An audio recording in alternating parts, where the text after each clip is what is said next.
Fala pessoal, estamos aqui para mais um Histórias do Brasileirão, relativo à 12ª rodada do Campeonato Brasileiro, recheada de grandes clássicos interestaduais. E a gente começa contando a história de Cruzeiro e São Paulo, jogam neste sábado, 9 da noite, no estádio Independência.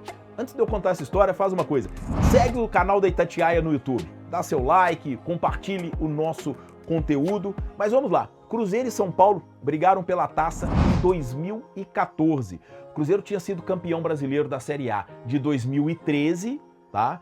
E em 2014, o grande concorrente que a Raposa teve na competição, na sua briga pelo bicampeonato brasileiro, foi justamente o São Paulo. São Paulo tinha um timaço. Além do Rogério Ceni, repatriou o Kaká, um dos grandes ídolos da história do clube e o último brasileiro a ser eleito o melhor do mundo pela FIFA. São Paulo tinha Alexandre Pato, São Paulo tinha Paulo Henrique Ganso e no início do retorno incomodou demais o Cruzeiro. Até a metade do retorno ali, o Cruzeiro entrava como um dos favoritos ao título, porque manteve a base de 2013 e o São Paulo brigou pela taça porque se reforçou demais para essa batalha. O interessante dessa história é que o São Paulo não perdeu para o Cruzeiro naquele Brasileirão, mas não conseguiu tirar a taça da Raposa, que fez um grande feito, eu vou falar disso daqui a pouquinho. Mas vamos aos confrontos.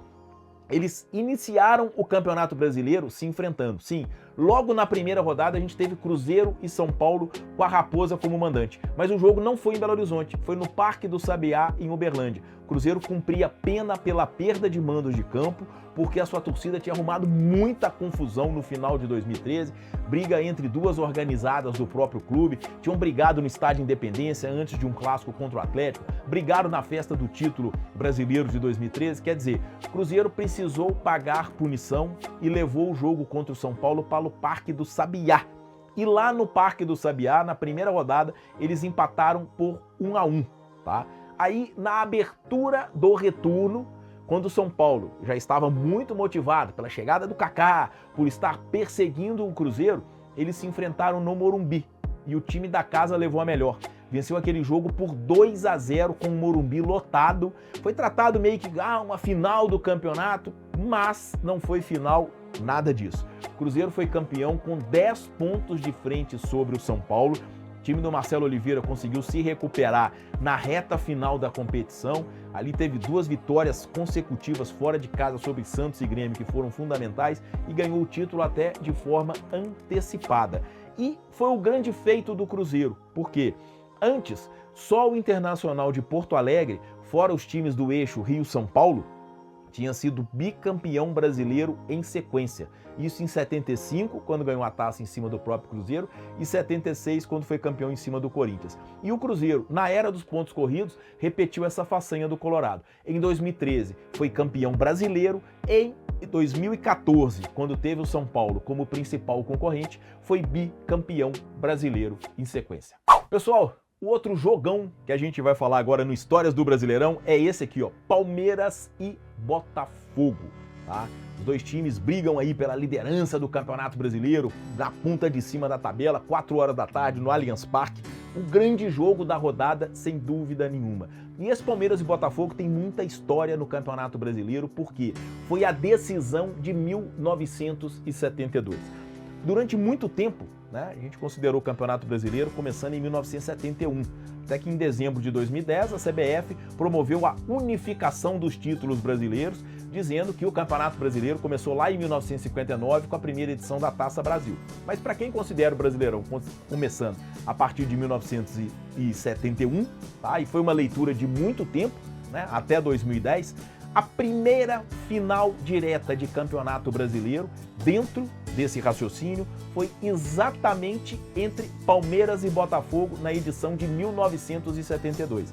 Lembrando que em 1971, o Atlético foi o campeão, vencendo o Botafogo no Maracanã por 1-0, gol do Dario, mas o São Paulo é quem foi o vice-campeão. Por quê? Porque a decisão daquele título foi num triangular em turno único. Essa de 72 não. O campeonato de 72 teve semifinal e final em jogo único, tá? E a decisão envolveu Palmeiras e Botafogo. Primeiro que havia uma expectativa de um clássico paulista na final, porque as semifinais foram Palmeiras e Internacional, Palmeiras tinha vantagem do empate e se classificou para a decisão, empatando por 1-1, e Botafogo e Corinthians.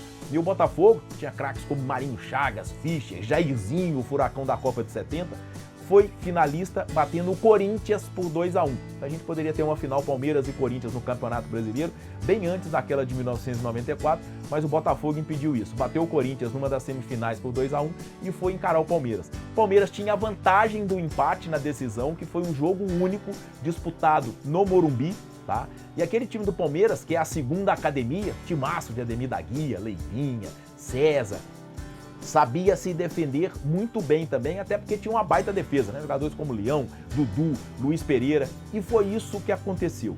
Palmeiras foi o campeão brasileiro de 1972, por muito tempo foi considerado o primeiro título brasileiro do Palmeiras, Palmeiras que já venceu a Taça Brasil e venceu também o torneio Roberto Gomes Pedrosa. Aí com a unificação esses títulos passaram a ser anteriores, mas por muito tempo o primeiro campeonato brasileiro do Palmeiras foi o de 1972. E ele conquistou justamente em cima do Botafogo com um empate por 0-0 no Morumbi, tá? Depois em 73 o Palmeiras foi bicampeão, mas a taça de 72 foi em cima desse mesmo Botafogo com quem agora ele batalha pela liderança da Série A de 2023. Pessoal, Santos e Flamengo foi a decisão do Campeonato Brasileiro de 1983. E era um campeonato muito especial para os dois clubes, tá? Por quê? Porque a unificação dos títulos só veio em 2010, promovida pela CBF. A gente fala isso sempre aqui porque é importante ressaltar para o torcedor como que é a história do Campeonato Brasileiro. O Santos tinha sido pentacampeão da Taça Brasil. Tá? É a maior sequência de títulos brasileiros da história. Tinha vencido também uma edição do Roberto Gomes Pedrosa, mas até então não era campeonato brasileiro. A gente está falando de 83, a unificação foi acontecer só em 2010. Tá? O Flamengo tinha a grande geração, com o ídolo maior Zico, tinha vencido o Brasileirão de 80 e o de 82, tá? O Flamengo já era o único clube do Rio de Janeiro que tinha um bicampeonato brasileiro. E ele brigava pelo bicampeonato em sequência, né? Tinha levantado a taça de 82, batendo o Grêmio na final. Então, essa decisão representava demais para os dois clubes.